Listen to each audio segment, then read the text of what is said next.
Hello friends, I'm Tiffany and welcome to Teaching at Tiffany's. So today I just wanted to share a little bit about my teaching journey and how I got to where I am today. So like many other teachers that I have met throughout my life, my story begins kind of similar to theirs.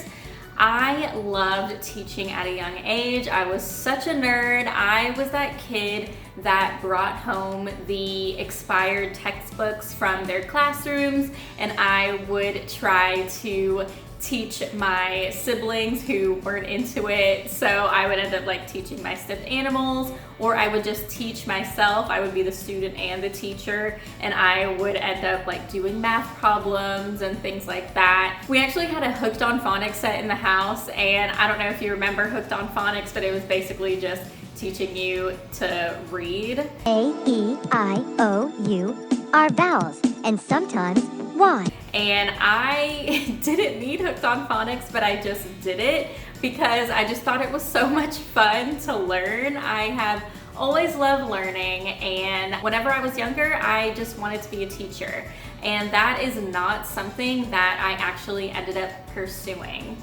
I went to college and I got a degree in business management and entrepreneurship from Louisiana Tech University, and I used my degree for about 5 years while I was working in hotel marketing, and I really enjoyed it, and it did spark some joy for me, but then I kind of burnt out a little bit.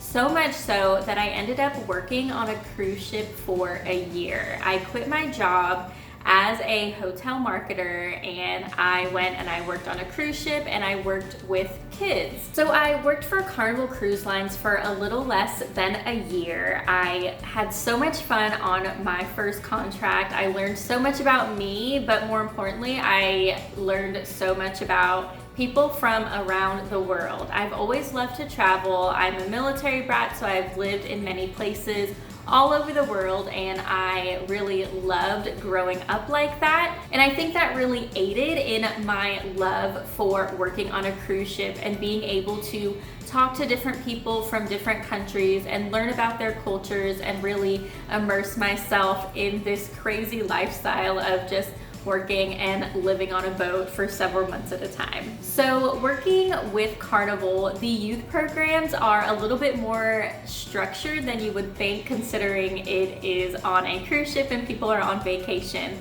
But they're actually structured activities that are scheduled and need to be done during that time. So this wasn't my first brush with working with kids. I had actually worked with kids at summer camps. I worked at 2 different summer camps growing up whenever I was in college, and one of them was working with at-risk youth from schools that were, of course, at risk of losing their funding. And so our mission was to just help these kids, to instill in them a love of science and learning. And so I had a lot of fun with that. I had 2 groups of girls that I just absolutely loved, and some of them I am friends with on Facebook and have watched them grow up, and it has been incredible. And then the same goes for the second camp I worked at. It was a completely different experience. It was an all-girls camp that was in Pennsylvania, and this was actually a very expensive camp, whereas the other camp I worked at was completely free. This one was very expensive, and it was an all-girls camp, and all of the girls were there for the duration of the summer for 2 whole months.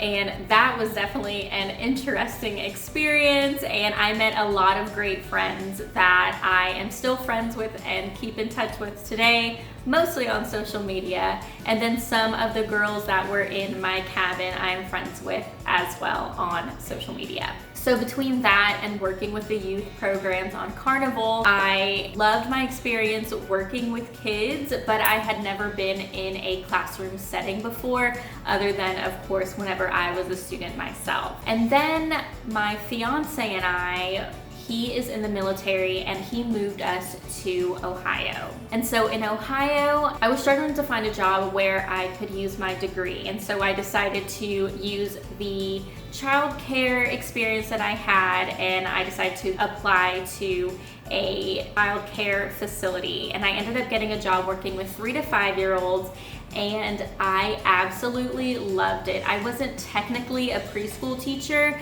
but I acted like I was. I made lesson plans and I planned out themed weeks, and I had a letter of the week and all of these things, and I had so much fun. We played, we learned, and I just had a blast with it. And from that, I knew that I wanted to be a teacher, and that just sent me on this trajectory of an entire life and career change. Mind you, this was, I believe, in 2019 I made this decision. I ended up having to quit that job because it was a 45-minute drive for me, and with trying to go back to school, it just wasn't feasible. And so I took another job at another child care facility, and I was an assistant teacher where I worked with children that were pretty much 7 to 24 months, depending on the time period. So now I am a student at WGU, which is Western Governors University, and I love it. It has given me the opportunity to learn on my own time, and that's especially important because my fiance is in the military, and going to a brick and mortar school just wasn't feasible for me, knowing that we would be moving around so much. So I finished most of my degree plan while we were in Ohio. Now we live in Nebraska, and the only thing that I have left to do is student teach, which is where we are today. And I also wanted to mention that the degree that I'm getting at WGU, since I already have a bachelor's degree, the degree I'm getting is called a post-baccalaureate, and it took me forever to figure out how to say that and how to spell it because it is a lengthy word, but I'm getting a post-baccalaureate in elementary education. So this is just all very exciting for me.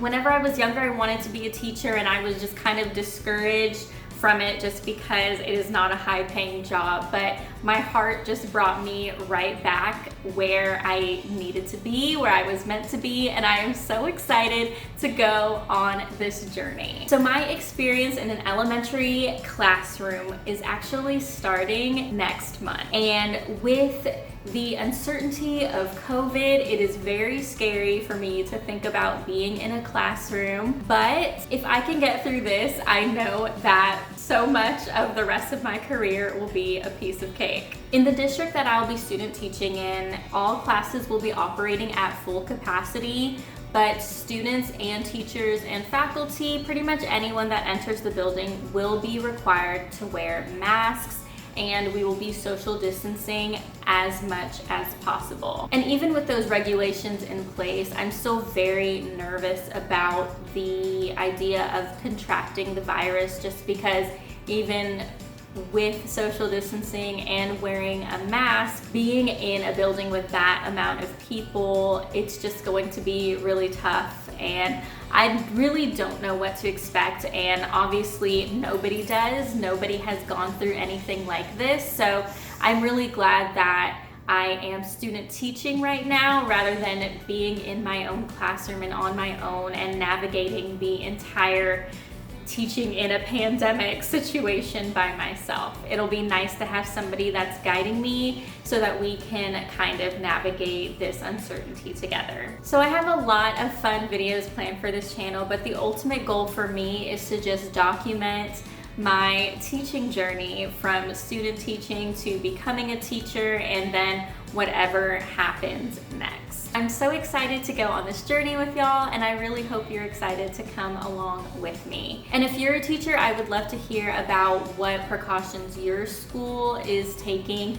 in order to keep everyone safe. Are you going to be virtual learning, or are you going to do a hybrid, or are you going to be in the classroom? What regulations do they have in place? I would just love to know. So just leave those in the comments below, and we can chat and we can get through this together. So thank you so much for watching this video. If you liked it, please be sure to give it a thumbs up, and don't forget to subscribe. Like I said, I have a lot of fun things coming, so I hope y'all stick around for that. Thanks for watching, and I'll see you in the next one. Bye!